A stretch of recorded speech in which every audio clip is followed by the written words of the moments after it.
Hi everyone, it's great to see you. I'm Lorna and today we're going to read a story.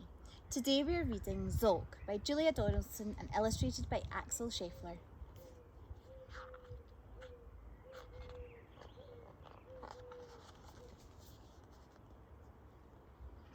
Madam Dragon ran a school many moons ago.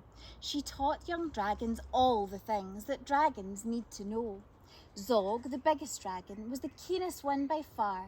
He tried his hardest every day to win a golden star.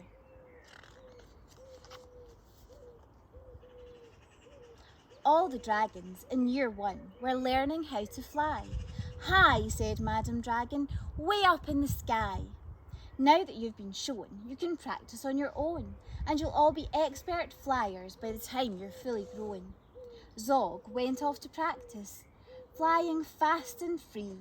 He soared and swooped and looped the loop, then crashed into a tree. Just then, a little girl came by. Oh, please don't cry, she said. Perhaps you'd like a nice sticky plaster for your head. What a good idea, said Zog. Then up and off he flew, his plaster gleaming pinkly as he zigzagged through the blue.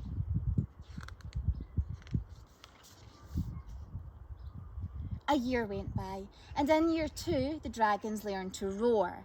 More, said Madam Dragon, louder I implore. Now that you've been shown, you can practice on your own, and you'll all be champion roarers by the time you're fully grown. Zog went off to practice. He roared with fearsome force. He kept it up for hours on end, but then his throat grew hoarse. Just then, the girl came by again. She said, what rotten luck! Perhaps you'd like a nice soothing peppermint to suck. What a good idea, said Zog. Then up and off he flew, and breathing fumes of peppermint, he zigzagged through the blue. A year went by, and in year 3 the dragons learned to blow. No, said Madam Dragon, breathe out fire, not snow. Now that you've been shown, you can practice on your own, and you'll all be breathing bonfires by the time you're fully grown. Zog went off to practice. He blew with all his might. He twirled around in triumph, and his wingtip caught alight. Just then, the girl came by again. She said, you poor old thing, perhaps you'd like a nice stretchy bandage for your wing. What a good idea, said Zog. Then up and off he flew, his bandage flapping wildly as he zigzagged through the blue. All the year 4 dragons were learning. Can you guess? Yes, said Madam Dragon, how to capture a princess. Now that you've been shown, you can practice on your own. You'll need to capture hundreds by the time you're fully grown. Zog went off to practice.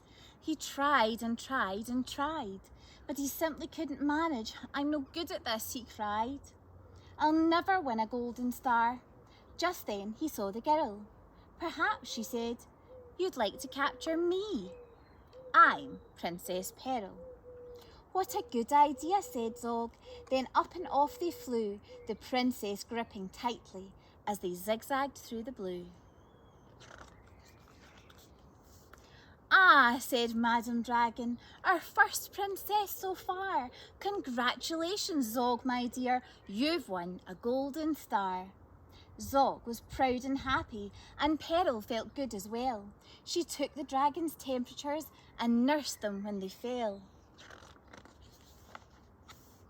A year went by, and in year 5 the dragons learned to fight. Right, said Madam Dragon, here comes a real live knight. Up spoke the knight. My name, he said, is Gadabout the Great. I've come to rescue Princess Peril. I hope I'm not too late. Zog breathed fire and beat his wings. You can't, she's mine, he roared. Oh no, she's not, yelled Gadabout, and waved his trusty sword. The other dragons crowded round and watched them all agog. Who was going to win the fight, Sir Gadabout or Zog?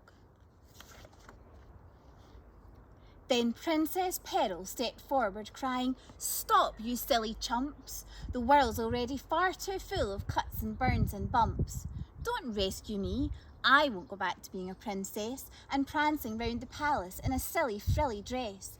I want to be a doctor and travel here and there, listening to people's chests and giving them my care." "Me too," exclaimed the knight, and took his helmet off his head. "I'd rather wear a nice twisty stethoscope," he said. "Perhaps, Princess, you'll train me up." And Peril replied, "Of course, but I don't see how the two of us could fit upon your horse."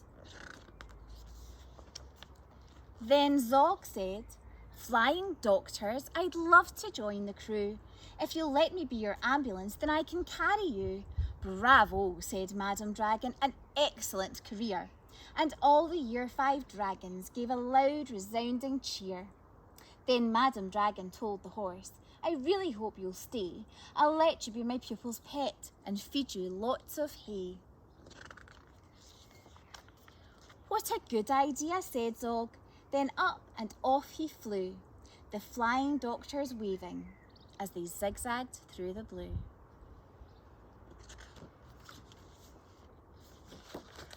The end.